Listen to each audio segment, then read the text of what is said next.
Bonjour à tous, bienvenue dans les hors-séries de l'été de Parents Voyageurs. Cet été, nous nous associons avec Stéphanie de Famille et Voyage, le podcast, pour vous présenter une autre facette de nos invités. Alors que nous les interrogeons sur leur parcours, leur choix de vie, leurs expériences de voyage en famille, Stéphanie leur demande d'ouvrir leur carnet de voyage et de nous faire découvrir des destinations. Chaque semaine, jusqu'à fin août, nous allons donc vous proposer 2 conversations avec le même invité, une histoire de vie et un carnet de voyage. Vous pouvez retrouver tous nos épisodes sur votre plateforme d'écoute préférée et sur nos blogs respectifs famillevoyage.com et parents-voyageurs.fr. Belle écoute et bel été! Bonjour et bienvenue dans le podcast de Parents Voyageurs. Je suis Émilie et je suis passionnée de voyages, de rencontres et de découvertes. Dans ce podcast, je donne la parole à des familles de voyageurs, qu'ils soient expatriés, nomades, tour-du-mondistes ou simples touristes. Nous explorons ensemble les différentes facettes du voyage en famille. Le podcast de Parents Voyageurs est disponible partout, sur notre blog bien sûr, et sur votre plateforme d'écoute préférée, et enfin sur la web radio Allô la planète. Alors détendez-vous, embarquement immédiat pour un nouvel épisode. Bonjour les parents voyageurs, j'espère que vous allez bien. Alors cette semaine, j'ai le plaisir de recevoir dans le podcast Céline. Céline, c'est la fondatrice du site Les Petits Baroudeurs. Donc je ne sais pas si vous connaissez, mais en tout cas, Parents Voyageurs a déjà collaboré avec Petits Baroudeurs. Alors avec Céline, nous avons parlé de plein de sujets passionnants. Nous avons parlé déjà du lancement du site Les Petits Baroudeurs, comment ils ont quitté Paris pour aller vivre en montagne. On a parlé de micro-aventures, on a parlé aussi des enfants et de leur rapport avec la nature. En tout cas, c'est un sujet encore hyper passionnant. J'espère que ça vous plaira. En tout cas, je vous souhaite une belle écoute.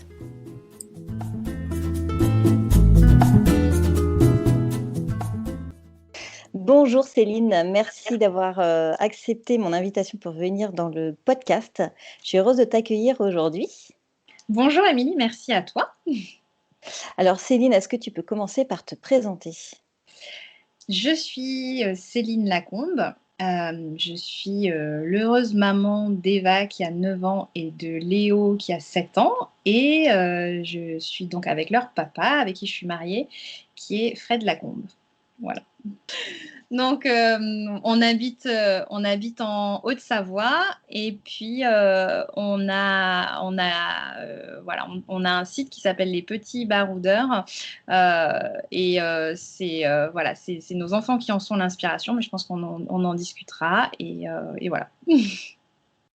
D'accord. Et ça fait combien de temps que Petit Baroudeur existe ?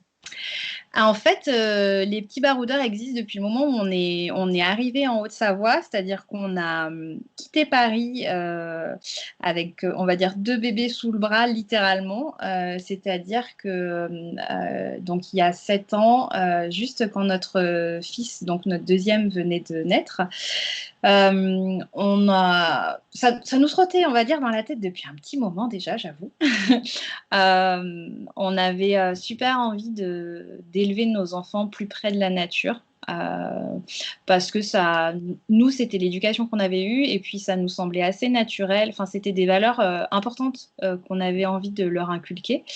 Et du coup, ça nous dérangeait un peu de rester en ville. Et j'avoue aussi qu'on avait hyper envie d'entreprendre. Tout simplement parce que d'une part on avait envie de donner un petit peu plus de sens à nos métiers, voilà, et puis envie de se lancer, c'est un peu comme une aventure finalement, c'est un peu comme de faire un sommet ou de partir en trek, ou voilà, il y a un petit côté aventureux qui nous plaisait et puis finalement voilà, quand notre fils est arrivé, on s'est dit non mais on peut pas rester là, on est dans 50 mètres carrés au milieu du béton, on va pas y arriver. Et donc, on a quitté tous les deux nos métiers, nos jobs du moment. Et on s'est installé dans un tout petit village de 1500 habitants en Haute-Savoie. Et en arrivant, en fait, réellement, en se baladant avec les enfants, donc tout bébé, hein, chacun dans un porte-bébé, on a eu cette idée de créer un site pour les familles qui avaient envie d'élever leurs enfants plus près de la nature. Donc voilà, et ça a démarré comme ça. D'accord, mais alors du coup, vous avez tout quitté et vous êtes partis à l'aventure, vous avez trouvé ce village où vous aviez quand même un peu anticipé votre départ vous êtes partis et vous avez tout lâché comme ça en disant advienne que pourra, on trouvera un petit job sur place. Enfin, comment ça s'est passé en fait la Alors, transition? non, c'est une bonne question.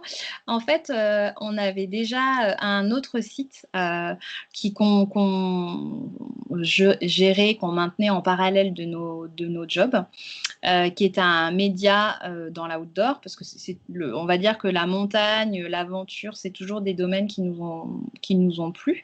Donc, on avait ce site qui était plus typé média et sur lequel on avait des clients qui étaient en gros les marques de l'outdoor. Donc, on travaillait avec Patagonia, avec Columbia. Voilà. Et ces marques-là, en France, sont plutôt situées vers Annecy. Donc, on s'est dit, ben, si on veut lancer ce projet y dédier plus de temps, on est parti sur ce projet-là initialement. Donc, voilà, notre projet initial n'était pas les petits baroudeurs. Donc, on est parti pour ce site-là. Donc, et puis, en fait, en un mois, on s'est retourné le cerveau tout seul comme des grands. Et puis, on a lâché notre projet initial pour partir sur un tout autre projet. Donc voilà, on s'est dit que c'était pas, voilà, c'était un peu foufou, mais notre projet initial, on l'a vite laissé tomber. Et puis voilà, les enfants, enfin, je sais pas, ils nous ont donné aussi une espèce d'énergie. Créatrice parce que ça nous plaisait aussi d'aider des parents on va dire, à leur donner les clés pour aller dehors avec les enfants, même avec des bébés. Et on trouvait ça chouette de partager ça, puis d'échanger, d'apprendre, et puis finalement aussi d'équiper, parce que on a trouvé que c'était pas évident de savoir comment on faisait pour partir avec des tout petits se balader dehors. Donc, ça nous a beaucoup plus tenu à cœur d'aller vers ce projet-là. Donc, voilà, on est parti pour un projet, puis finalement, on est parti sur un autre. Ça, c'est l'aventure à tout niveau, quoi. Voilà, c'est un peu comme si on était parti en rando, on était parti sur un chemin, puis on s'est dit ah non, de ce côté-là, c'est pas mal. Donc, voilà, on a un peu bifurqué en route. C'est génial. Et du coup, donc là, vous avez quitté Paris. Ce choix-là, quel a été le déclic vraiment qui a fait que c'était le moment, en fait? Est-ce que tu te souviens? Alors honnêtement, quand on avait envie de partir, hein, on ne se voyait pas rester, et c'est vrai qu'à l'arrivée de notre, 2e bébé, nos enfants, ils ont très peu d'écart, hein, ils ont 18 mois d'écart. Donc quand Léo est arrivé, Eva était encore dans son lit parapluie et je t'avoue qu'à Paris, on avait, bon comme, la plupart des Parisiens, c'était chouette, on habitait dans le centre, mais on avait un tout petit appart, forcément et avec, une seule chambre, avec une toute petite chambre et donc quand Léo est arrivé, ben, Fred dormait avec Eva dans la chambre. Moi, je dormais avec Léo dans le salon parce que je l'allaitais, que je dormais avec lui. Voilà et rapidement, on s'est dit que c'était compliqué quand même de vivre comme ça. On s'est quand même donné une petite chance en allant visiter une ou 2 maisons en banlieue et puis on s'est dit: «Ah, non, c'est pas ça, c'est pas ce qu'on souhaite» et on avait tellement, tellement envie de partir que et on avait passé quelques vacances à Annecy avant et on avait eu un énorme coup de cœur pour la région parce qu'on n'y a pas du tout d'attache ou de famille, hein, donc on avait juste eu un coup de foudre, on va dire, pour ce lieu et du coup, assez naturellement, on a cherché ici puis voilà, on est parti. Et tout s'est dessiné comme ça. Ouais, voilà. On arrivait en été, c'était plus facile, voilà. Alors, avant de créer cette boutique en ligne et de vous lancer dans l'aventure voyage en famille, vous étiez des voyageurs avant d'avoir des enfants. Alors, il y a deux questions en une, en fait. C'est est-ce que vous étiez voyageur avant? Et aujourd'hui, en tant que parent voyageur, quel type de voyageur êtes-vous? On était, oui, des voyageurs avant d'avoir les enfants. C'est quelque chose qu'on faisait, qu'on a toujours fait. Heu, Moi toute seule avant, avec Fred ensuite. Donc on a toujours énormément voyagé. On a aussi habité à l'étranger, donc ça nous a voilà, en habitant à l'étranger, on avait l'impression de voyager au quotidien, donc c'était juste, génial. Mais j'imagine que tu vois à peu près ce que je veux dire. Oui, tout à fait. Donc voilà, et oui, et le plus grand voyage qu'on ait fait, c'est on a habité un petit moment aux États-Unis. Et à un moment, on s'est dit que bon, pour des raisons professionnelles, on a dû repartir. Et la motivation qu'on a trouvée pour quitter les États-Unis, parce que c'était quand même bien d'habiter à San Francisco, c'est qu'on a réussi à négocier avec nos employeurs à ce moment-là d'avoir un break pendant 3 mois et d'avoir nos jobs au retour. Euh, donc du coup, on s'est dit, on veut bien rentrer à Paris, mais alors, il faut qu'on puisse voyager, qu'on puisse prendre ces 3 mois pour voyager. Donc, on a voyagé et plutôt en mode slow travel, c'est-à-dire au lieu de faire un tour du monde ou voilà un truc en allant dans beaucoup, beaucoup d'endroits, on a choisi de prendre notre temps et donc on a passé un mois en Thaïlande et puis après on a passé un mois au Népal, donc en plein mois de janvier. Et puis après, on a passé, on va dire, 3 semaines entre le Kenya et la Tanzanie et Zanzibar, où on est monté au Kilimandjaro et puis après, on était à Zanzibar. Donc voilà. Donc c'était toujours très Génial. sportif parce qu'on aime bien quand même toujours marcher. Voilà, c'est toujours notre kiff de la montagne. Voilà, on aime bien bouger, mais voilà, c'était un superbe voyage et voilà. Donc, c'est bien dans nos valeurs et dans notre ADN. Mm. D'accord, et donc du coup, ça te donne pas envie de refaire un voyage au long cours? Au long cours? Ah, mais j'en rêve. J'en Ça rêve. En plus, moi, alors, c'est vrai que je trouve que on a adoré voyager à deux. Forcément, c'est facile, hein, on va dire. Une fois Mmh. qu'on a des enfants, on se rend compte que voyager à deux, c'est quand même super simple. Ouais. Euh, mais je trouve que voyager avec les enfants rajoute une composante génial, à mon sens, mais après, c'est que en fait, on redécouvre les choses à travers leurs yeux à eux, et il y a ce côté leur faire découvrir des choses. Et ça, moi, j'adore ce sentiment du fait de leur montrer des choses, que eux prennent conscience de certaines choses, et finalement, ça rajoute quelque chose au voyage qui est absolument unique. Et j'avoue que du coup, nos voyages avec les enfants prennent une toute autre dimension. Et puis après, il y a ce côté juste moi, j'adore, mais après, à nouveau, chacun ses goûts, mais j'adore être 24/24 avec mes gosses. Donc du coup, forcément, ça marche bien aussi le voyage, parce que par définition, on est plutôt collé quand on est en voyage, donc c'est cool. D'accord, et donc bon, on en parlera après des prochains, projets de voyage, et quand tu voyages avec tes enfants, quel type de voyageur êtes-vous? Dans le sens où, est-ce que vous êtes, plutôt en mode sac à dos? Est-ce que vous êtes plutôt en mode road trip? Vous louez une voiture et vous vadrouillez? Vous faites un mix de tout? Enfin, comment tu pourrais définir de manière générale tes voyages en famille? On a essayé plusieurs formules. On a, hum, on a beaucoup aimé. Alors, un des voyages qu'on a fait quand ils étaient tout petits, on est parti au Québec en camping-car et pendant quasiment un mois, et c'était juste génial parce que le camping-car était hyper approprié à des enfants en bas âge et hyper approprié au lieu, parce que c'est vrai que c'est ça, les routes sont propices, il y a des grandes distances, mais du coup, le fait d'avoir un camping-car, on peut s'arrêter facilement, faire à manger facilement, etc. Donc, c'était plutôt super adapté. Donc, ce mode de voyage nous a beaucoup plu, ce côté itinérance, mais à la fois dans le confort. Je trouve que c'était vachement plus simple que d'être à l'hôtel. Voilà. Mais sinon, le classique, c'est plus souvent on va louer une voiture, un véhicule, et puis faire, enfin, bouger d'étape en étape.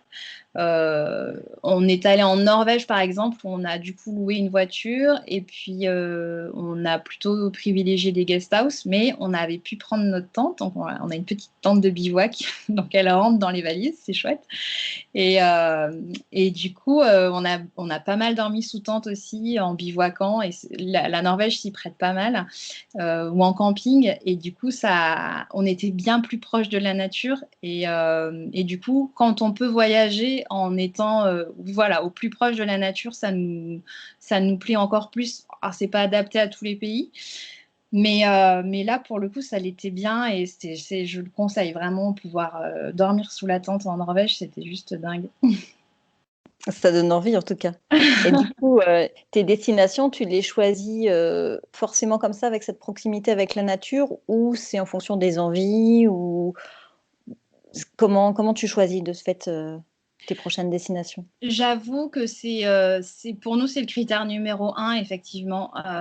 Alors, ça changera peut-être, sûrement peut-être en fonction des envies des enfants aussi, hein, quand ils vont grandir. Mais pour le moment, oui, c'est un gros critère de pouvoir être dans la nature le plus possible. Euh, Même si, par exemple, on est allé en Crète aussi. Alors, c'est une destination, on va dire, plus commune, mais on y est allé hors saison, donc on y est allé sur des vacances d'automne et on a passé quelques jours en ville parce qu'il y a quand même des belles choses à visiter, mais sinon après on était surtout dans des endroits un peu voilà, reculés, dans la nature à nouveau, visiter des canyons, des gorges, des plages où il y avait personne. Voilà, c'est pas mal notre trip. Ouais. D'accord. Et du coup, sur le blog en fait du Ouais. site, vous parlez aussi beaucoup de micro-aventures, justement du voyage de proximité. Donc, c'est complètement en lien avec ce que tu disais tout à l'heure, le bivouac, le retour aux sources. Est-ce que peux nous parler un peu de ta manière de voyager en mode micro-aventure, ou quelle est ta vision de la micro-aventure?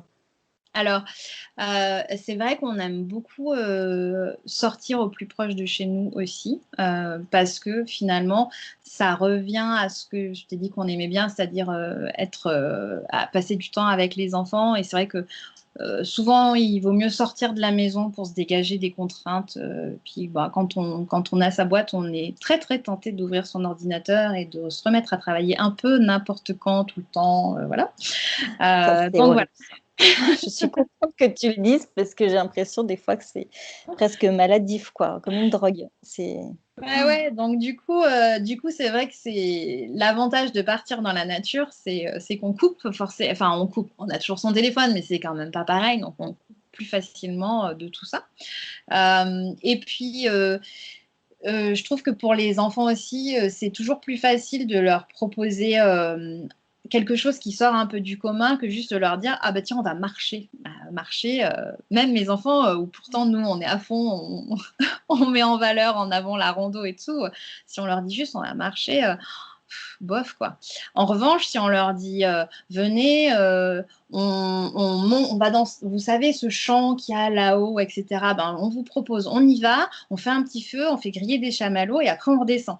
Ah, là, d'un coup, la marche, elle passe super facilement et du coup, voilà, il y a ce petit truc en plus. Donc, c'est en ça qu'on aime bien les micro-aventures. C'est parce que ça, on rajoute un petit piment, un petit challenge, on se fixe un objectif, c'est aller à tel endroit pour écouter le brame du cerf, c'est euh, faire une mini rando. La marche va pas être forcément le truc le plus important, mais on sait que là-haut, on va pouvoir faire un feu.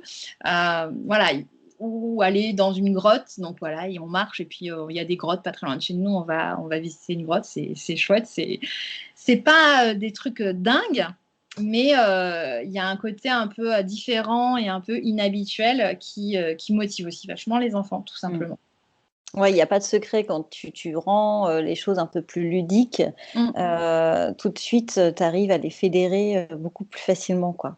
mm. Ça, c'est hyper important.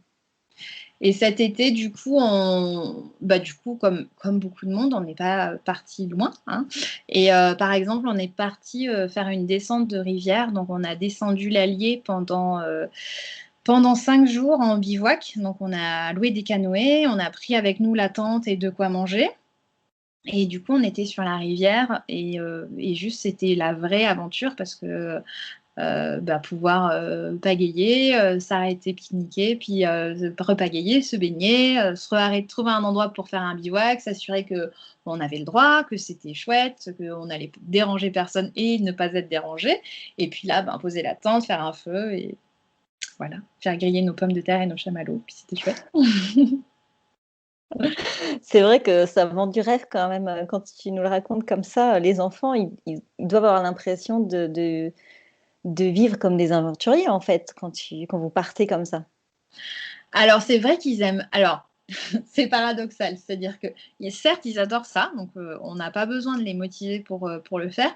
Mais finalement, le paradoxe, c'est qu'ils le font quand même relativement régulièrement et que du coup, pour eux, ça devient quelque chose de naturel, en fait. Et donc, ils se rendent plus trop compte du côté un peu extraordinaire. On a beau leur expliquer que ben, c'est un petit peu une chance de pouvoir faire ça. Comme des enfants, c'est normal. Mm. Hein. Eux, ils se rendent pas trop Ils se compte. rendent pas compte. Alors, nous, on se dit que c'est chouette parce qu'on plante des graines pour plus tard. Et on espère le faire auprès de nos enfants et puis on espère le faire auprès d'autres familles parce que voilà, on est assez convaincus que c'est bien pour les enfants de passer du temps dehors et c'est pour ça qu'on a hyper à cœur notre projet. C'est parce que pour nous, c'est important pour eux, pour leur santé, pour leur développement psychologique et tout simplement aussi derrière pour qu'ils respectent la planète, quoi. C'est-à-dire qu'on protège bien mieux ce qu'on connaît. Et donc, Exactement. voilà, s'ils ont appris à passer des moments de dingue dans les bois, en montagne, ça leur plaira et ils auront à cœur de respecter et de protéger cet environnement. Qu'est-ce que tu penses que ça leur a apporté en plus d'être partis vivre comme ça dans les montagnes, à la campagne, plus proche de la nature? Qu'est-ce que tu peux remarquer de différent? Alors, c'est sûr que du coup, ils sont très adaptés au milieu naturel, finalement un petit peu comme des animaux, c'est-à-dire que eux, leur milieu, c'est ici, donc ils y sont très adaptés. Donc, on va dire que pour eux, le froid ou la pluie ou le fait de marcher dans la boue, ou, voilà, ces choses-là vont absolument pas les gêner, ou de tomber, ou de s'égratigner, ou alors, ils vont pleurnichouiller comme normal, hein, mais c'est pas des choses qui va les gêner. C'est un univers qu'ils connaissent et comment dire et qu'ils aiment dans la mesure où forcément si ils se disent on va aller grimper dans tel arbre, essayer de construire une cabane, ramasser des noisettes. J'ai lavé un short de mon fils il y a 2 jours et j'avais pas vidé les poches. En fait, j'ai lavé des noisettes et voilà, c'est ça quoi. Mais à la fois, du coup, ça veut dire que ils sont bien adaptés à leur environnement. Du coup, ils l'aiment et ils ont envie de le respecter. Donc, évidemment, pour eux, dès qu'ils voient un déchet, c'est va des rétro satanas. Mais qui a pu faire ça? Voilà. Mais du coup, ils sont mal adaptés à la ville. Et donc, du coup, ben, c'est compliqué. C'est des choses sur lesquelles nous, il faut qu'on travaille. Parce que, ben, à l'inverse, quand ils sont en ville, et ben, ils trouvent que ça sent pas bon. Ils trouvent que ça fait du bruit. Ils sont très vite choqués par beaucoup de choses. À la fois, d'un autre côté, ils sont aussi émerveillés. C'est-à-dire que ben, tu les mets dans le métro, c'est un peu la fête, quoi. Euh, aller dans des magasins comme je les emmène peu ou pas. Du coup, voilà, c'est un peu un côté extraordinaire. Donc voilà, c'est plus une question d'adaptation, mais je pense que finalement, les enfants, voilà, ils s'adaptent en fonction de leur milieu et que voilà, ils seront sûrement moins à l'aise en ville que justement des enfants qui sont élevés à Paris pour qui c'est leur environnement, qui vont être hyper débrouillards et tout là-dessus. Ben, les miens, sûrement pas. Je pense que ce serait peut-être un peu compliqué au démarrage. Et à l'inverse, ici, ben, ouais, ils ont un sens de l'orientation qui n'est pas trop mauvais. Ils savent reconnaître des choses, ils savent allumer un feu. Mais voilà, chaque environnement, on va dire, induit des choses sur les enfants. Ouais, tout à fait. Et donc, du coup, ça te fait peur quand tu disais on va travailler dessus. Parce que quelque part, on n'est pas dans de la normalité ou tu as peur peut-être pour eux pour plus tard pourquoi tu ressens le besoin de travailler un peu sur ça plutôt que leur confort J'ai ou pas plutôt... forcément peur, mais je me dis qu'il faudra que enfin, c'est aussi pour les aider, pour leur rendre service, de me dire que voilà, il faudra aussi qu'ils sachent faire. Et donc, en cela, de temps en temps, voilà, on va essayer aussi, on va passer un week-end ici et là à Lyon ou à Paris voilà, pour qu'ils se rendent compte que voilà, il y a d'autres choses, comment ça fonctionne, etc. Mais Dans l'autre sens, c'est pareil, finalement, des enfants qui sont élevés qu'en ville, je pense que pendant les vacances, ils prennent plaisir à venir un peu dans la nature pour apprendre un peu à se débrouiller dehors et voir comment ça marche et comment, voilà. Donc voilà, c'est pas tant une crainte que de me dire qu'un constat et de me dire, bon, bah, du coup, voilà, il y a des choses sur lesquelles ils sont à l'aise et il y a des choses sur lesquelles ils sont moins à l'aise. Donc voilà. D'accord. Et aujourd'hui, alors il y a pas mal de parents voyageurs qui nous écoutent et il y a peut-être des parents voyageurs qui n'osent pas franchir le cap de bouger avec ses enfants, hein, que ce soit sur la micro-aventure ou du grand voyage. Qu'est-ce que tu pourrais donner comme conseil à ces parents, en fait, qui sont un peu remplis d'inquiétude, ou même quand c'est son premier bébé aussi, tout simplement? Ce serait quoi, toi, tes conseils pour les aider? Bah, d'une part, je dirais qu'il ne faut pas hésiter, il faut le faire parce que c'est génial et pour l'enfant, mais aussi il faut penser à soi aussi et c'est super aussi pour les parents. Enfin, prendre l'air et faire des choses qui sortent un peu de l'ordinaire, ça fait forcément du bien. Après, je pense qu'il faut y aller petit à petit. C'est-à-dire que du jour au lendemain, surtout avec des enfants, encore quand on est seul ou à deux, c'est encore une autre histoire, mais avec les enfants, on ne se dit pas, bah, tiens, je vais partir faire une semaine de vélo en itinérance avec deux bébés. Peut-être pas tout de suite. Voilà, peut-être qu'on démarre par une après-midi, puis une journée, puis une nuit, peut-être plutôt une nuit en dur d'abord, et après peut-être une nuit voilà, avec une toile de tente. Donc voilà, je dirais que le fait d'y aller petit à petit permet aussi d'accéder et d'essayer des choses sans forcément se lancer dans des choses trop ambitieuses. Et puis après, en fait, on se rend compte que souvent, on se fait une idée de la chose, que ça va être compliqué, que ça va être, voilà, qu'il faut amener plein d'affaires. Et typiquement, quand on part comme ça dans la nature, en général, on n'a pas besoin de grand-chose. Et même les petits, ils ont besoin de très peu de choses finalement parce que ils vont jouer avec des cailloux, des bâtons. Si on est près de l'eau, ils vont jeter des cailloux dans l'eau et ça va leur faire leur journée. Enfin, voilà, il n'y a pas besoin de grand chose en fait. À part, voilà, c'est la base, il faut qu'ils aient à manger, il faut qu'ils aient à boire et il ne faut pas qu'ils aient froid ou trop chaud. Après, une fois que tout ça c'est bon, mais ça marche aussi en voyage hein, finalement. Mais une fois que ça c'est bon, les enfants ils ont juste envie d'être avec leurs parents. Ouais, c'est vrai, c'est la base. Et donc, du coup, tu parles d'accessoires. Pour toi, selon toi, en tant que maman voyageuse, c'est quoi ton indispensable de voyage? Qu'est-ce que tu emmènes tout le temps ou qui est nécessaire? Euh, il y a pas mal de choses que j'emmène tout le temps, mais parce que je crois que je leur transmets mes petits travers. J'adore, par exemple, avoir toujours un carnet, moi. Et du coup, je leur colle toujours dans leur sac à dos, toujours un carnet et des stylos. Mais ça, c'est mon côté un peu... j'aime bien prendre des notes tout le temps. C'est peut-être mon côté blogueuse, j'en sais rien.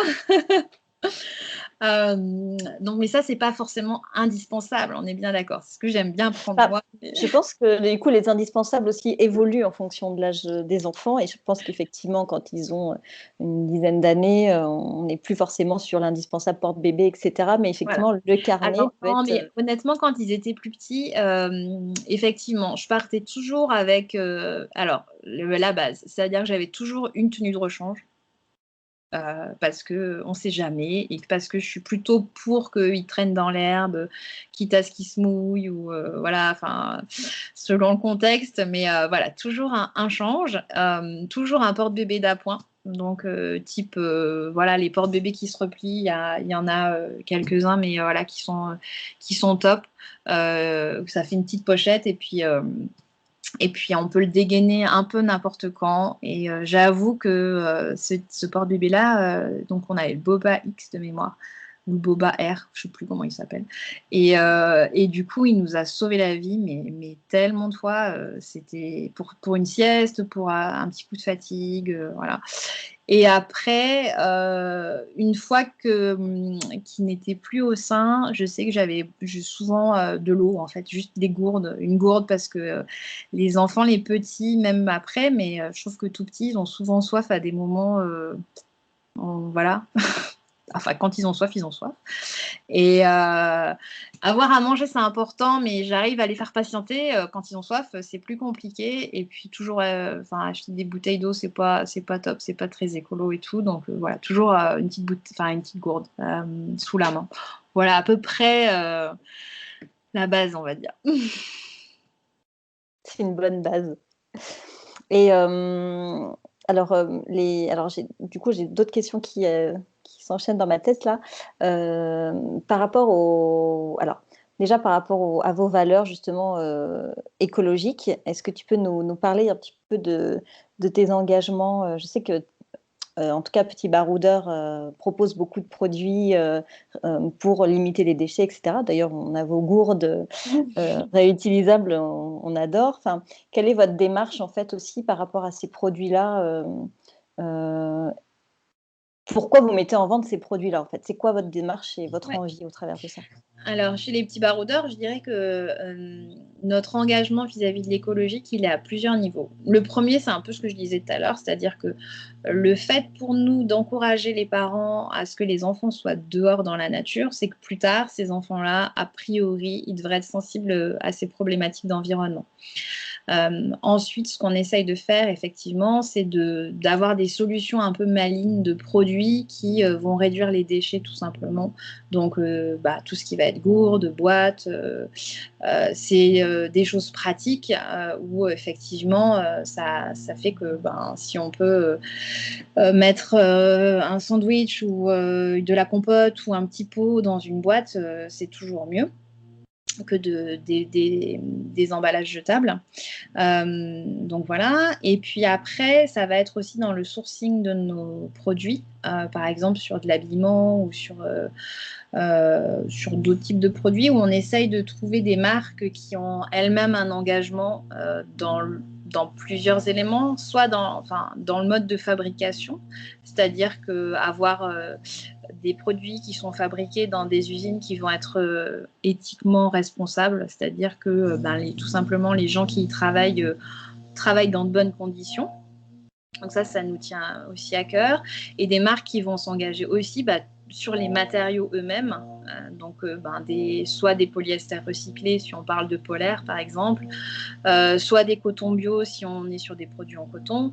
Voilà, des matériaux qui vont faire aussi une différence. De la laine qui va être sur des moutons qui n'ont pas subi des mauvais traitements.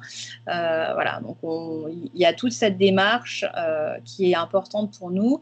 Et par rapport, donc ça peut être sur des aspects adultes aussi finalement, mais la spécificité pour les enfants, et on arrive à la trouver sur 2-3 marques qu'on a, c'est aussi des traitements. Alors comme ce qu'on propose, c'est des produits qui vont être assez techniques, typiquement pour que les enfants, je disais tout à l'heure, pour que les enfants soient bien aussi pour partir dehors, c'est qu'il faut qu'ils n'aient pas faim, qu'ils n'aient pas soif, mais qu'ils n'aient pas trop chaud, pas trop froid. Et donc pour ça, c'est vrai que moi je suis assez partante toujours pour sortir par tous les temps, mais s'il pleut des cordes, il faut que les enfants soient bien protégés. Et donc les vêtements pour qu'ils protègent bien de la pluie, souvent ils ont des traitements sur les matières qui peuvent être pas très clean, on va dire, d'un point de vue santé.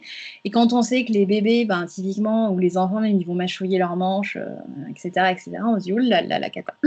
Donc voilà. Donc du coup, on a à cœur d'avoir des marques qui, typiquement, même si l'enfant mâchouille sa manche, il ne va pas ingurgiter des trucs un peu dégueux. On ne sait pas trop ce que c'est.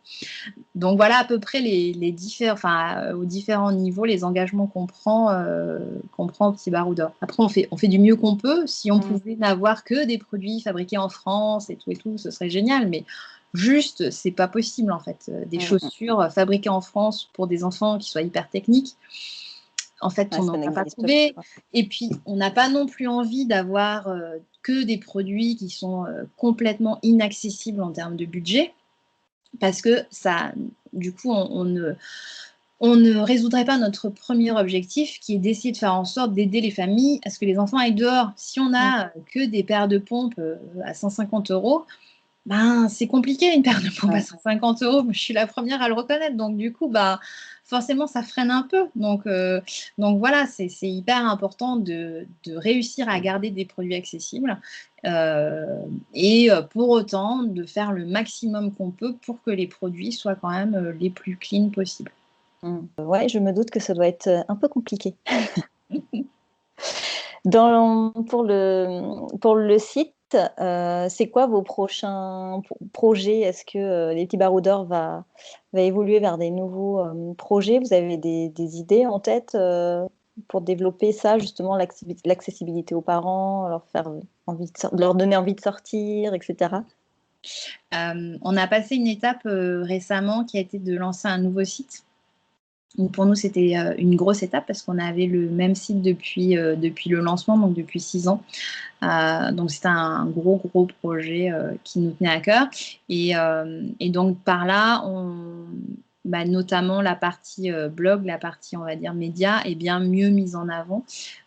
Et on va pouvoir encore mieux donner des conseils. C'est-à-dire que, ben, par exemple, si on veut partir faire du vélo, avoir les contenus comparatifs de remorques de vélo ou comment on fait pour choisir une remorque de vélo pour partir, soit amener les enfants à la crèche, soit faire un voyage au long cours.